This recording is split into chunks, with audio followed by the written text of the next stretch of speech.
Good morning, everybody. My name is Scott Stringer, New York City Comptroller. I am here with so many important tenant leaders. I'm going to just call out the names, and if I leave anyone out, it is obviously Camille's fault, okay? But it's important to recognize how many TA leaders are here today as we release this important audit. So, Inez Rodriguez. I'm here. Phyllis Brockett, Louise Torres, Ed Tyre, Charlene Nimmons, Lily Lozano, John Johnson, Priscilla Jameson, Rhonda Bennett, Bernadette McNair, Diana Blackwell, Samuel Goodman, Leora Keith, Ernest Augustus, Mauricio Loren, the Reverend Connie Mobley, Nikki Lucas, Curtis Scott from Local 237, and my colleagues who are here today, Assemblymember Walter Mosley, Senator-elect Jesse Hamilton, the great tenant leader representing our NYCHA workers, Greg Floyd. We also have John Johnson, who's the Section 3 chair of CCOP in the Bronx, and we also have Charlene Nimmons, the TA president of Witkoff Gardens. Today, I am releasing an audit which reveals that at a time when our city's public housing authority is on financial brink, mismanagement and bureaucratic paralysis has caused it to squander $700 million in funding. We have now uncovered the truth behind NYCHA's troubled finances. And I speak for all New Yorkers when I say this is outrageous and unacceptable. Our audit showed that NYCHA has failed to capture nearly $750 million in critical funding that was there for the taking. Let me take you through the findings. First, NYCHA failed to secure $353 million in federal funds that could have been used to fund energy-efficient lighting in stairwells, hallways, and apartments, along with new hot water heaters and boilers. Other cities have secured these funds where NYCHA has struggled. Chicago applied for and received $3,500 per unit in federal agency energy incentives, while NYCHA just got $101 per unit. In Troy, New York, 1,200 public housing units received more funding than NYCHA's 179,000 units. It's unbelievable. Second, NYCHA failed to obtain $263 million in additional federal support by converting apartments into Section 8 housing. And lastly, NYCHA failed to collect $75.9 million because it didn't meet federal standards to improve property management. And last and worst of all, we all remember when NYCHA spent $10 million on a Boston Consulting Group report. Does everyone remember that? Yes. $10 million? Well, the BCG report offered strategies to save $106 million. So we paid $10 million to get $106 million back. That's a shame. Now we've learned through this audit that NYCHA failed to determine if those potential savings and revenues ever materialized. They didn't keep records of that report. Now, NYCHA has an obligation to maintain and improve housing for 630,000 New Yorkers. Far too many residents live in crumbling, poorly maintained units, darkened hallways that haven't been properly lit in years, That's right. broken windows, moldy apartments. The funds that NYCHA has squandered could have been used to address these problems. That's right. Instead, the cycle of fiscal dysfunction has continued for decades. Here's the challenge we face. The glacial pace of change at NYCHA that has long been standard operating procedure is no longer an option. NYCHA has immediate unmet needs of $6 billion. It's going to take $18 billion just to get its housing stock in a state of good repair, which is why it is so dispiriting when it's shown time and time again that NYCHA can't capitalize on funds that are already available. That's right. Consider this audit the line in the sand. That's right. NYCHA squandering of funds must end here and now. The culture of neglect we've uncovered takes a dreadful toll on the NYCHA tenants, many who are here today. And quite frankly, it's an insult to taxpayers. Now, we are ready and willing to work with NYCHA and all of our partners in government to begin the hard work of putting our financial public housing on solid financial footing. Let me call up a few leaders who understand the issues at NYCHA and have worked with our office to to try to make things better. First and foremost, I want to introduce the Assembly member, Walter Mosley. Walter.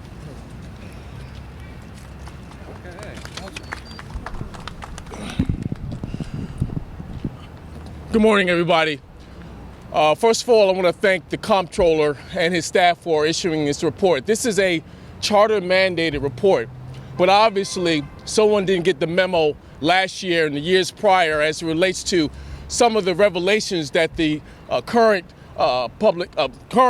Comptroller has revealed in this report. Obviously, as a member of the state legislature, we understand the fight and battle we have as it relates to preserving affordable housing. But we also understand that the front line of that is NYCHA housing. NYCHA housing, which probably is the last bastion of real affordable housing in the city of New York.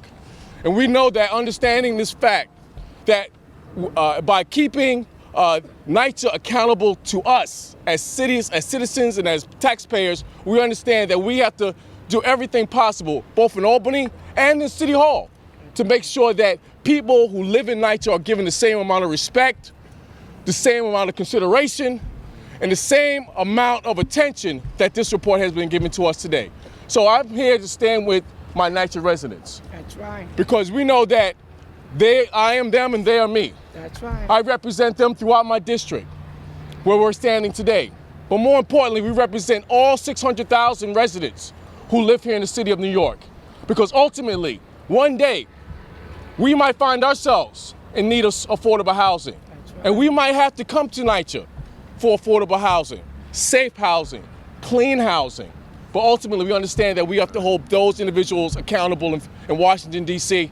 and in City Hall to make sure that we get our fair share of resources, our fair share of dollars, and ultimately our fair share of services so that we hold ourselves accountable to them to the highest regard.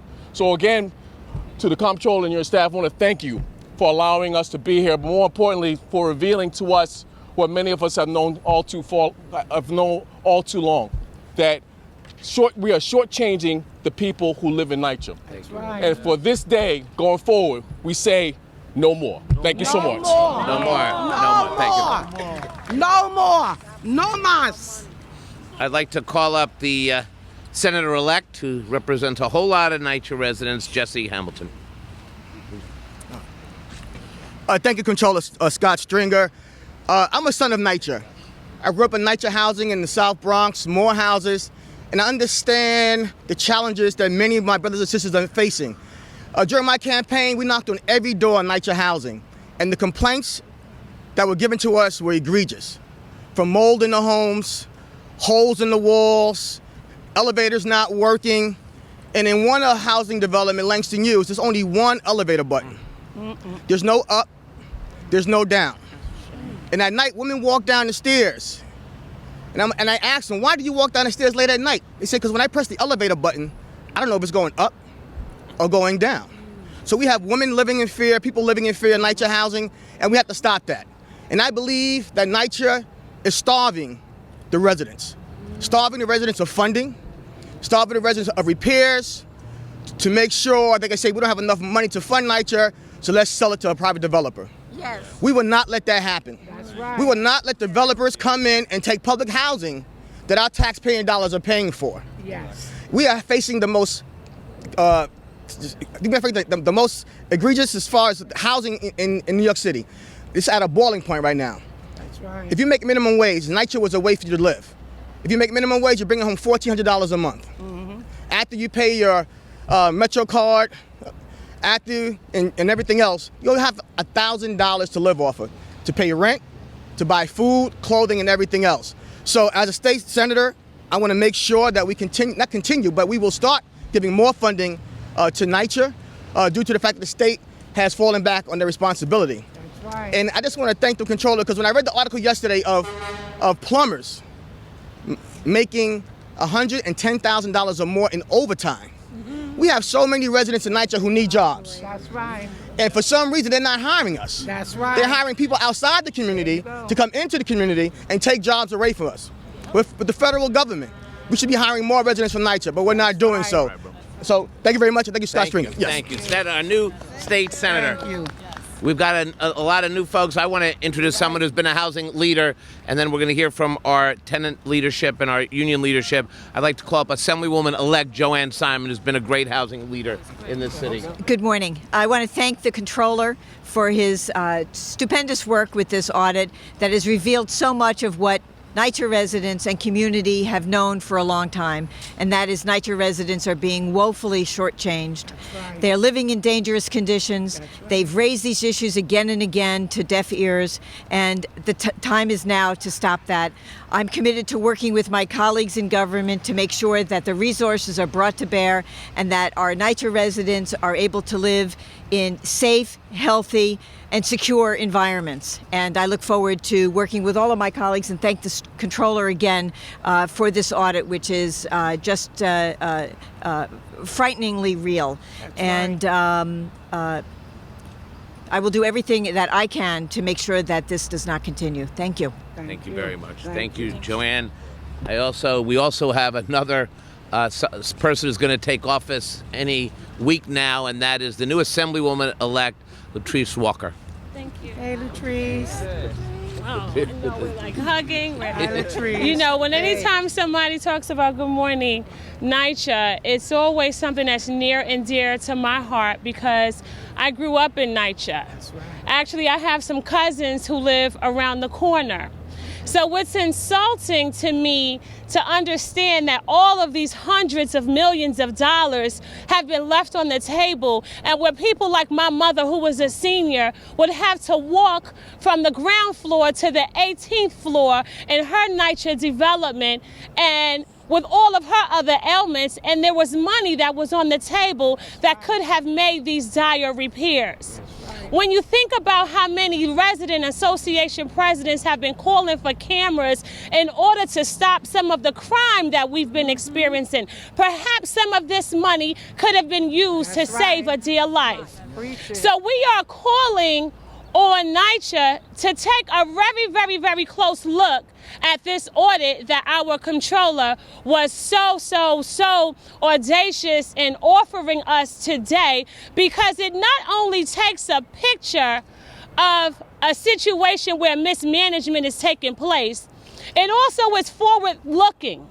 Right now, NYCHA is in the process of selling off some of its portfolio for hundreds of millions of more dollars. That's right. Perhaps we can tell the seniors at Saratoga Square, we don't have to sell off your Section 8 subsidy or project-based Section 8 building, because we have the hundreds of millions of dollars that we have been looking for or that we are trying to recoup. So I stand today in support of my colleagues in government to say that I'm very proud of you. We have a lot of work to do, and the future of NYCHA depends on each and every one of us. So thank you very much for this time. Well said. Thank you, Latrice. Give a round of applause to all the new legislators. Yes. That's right. Walter Mosley never felt so senior today, right? But now somebody who has been a leader to his membership, the great Teamster leader, but Greg Floyd is no stranger, walking the stairwells and the buildings of NYCHA. Right. He knows his union membership, but he also knows the tenants, and he's never been shy when it comes to articulating, making sure NYCHA has possibilities for everybody, especially our children. Please welcome Greg Floyd. Thank you. I want to thank Comptroller Scott Stringer for this report.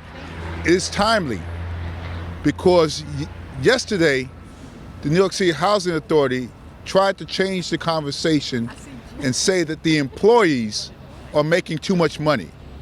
Well, I can tell you that NYCHA spent its overtime budget by April for the entire year. They've mismanaged their overtime budget for the entire year.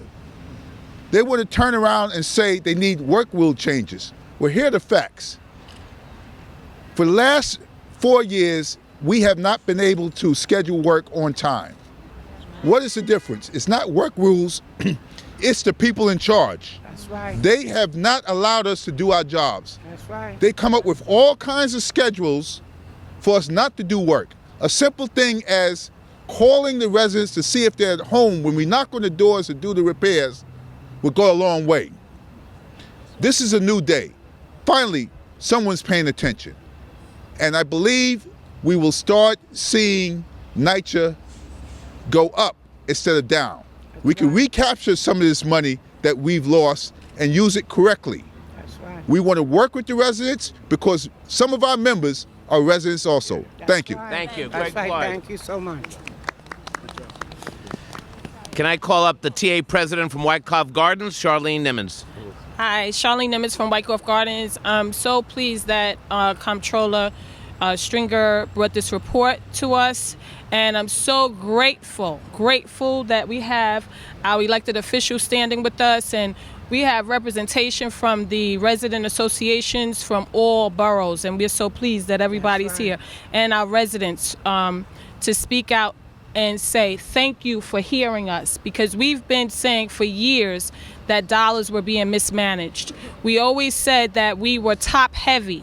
We looked at all of the executives on the upper scale, and we considered ourselves an upside down triangle, and we were about to topple over, and we're seeing why we were toppling over. They were mismanaging funds, and this is something that we've been saying all along. So now we're saying, NYCHA, get it together. And NYCHA, listen to your resident leaders. That's right. Listen to your residents. Yeah. We know exactly what's needed.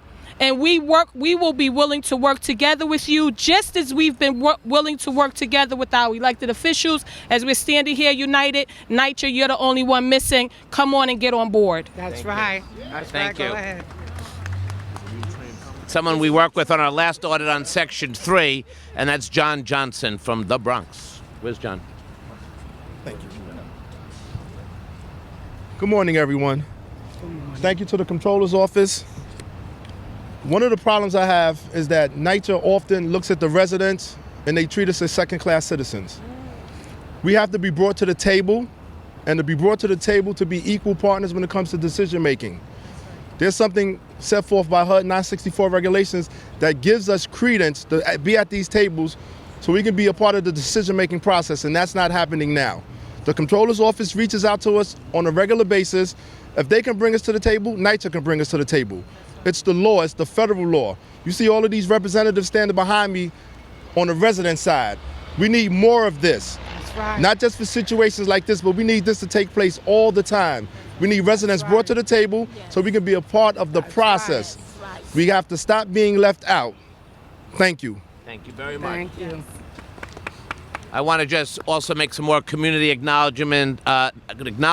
Aaron Humphreys, Ms. Cora Woods, Deborah Carter. I also want to do a special thank you to Ms. Andrews from Farragut Houses, and also introduce the Deputy Comptroller for Audit and Investigation from the Comptroller's Office, and that's Marjorie Landau, who's right here, whose staff did a great job on this report.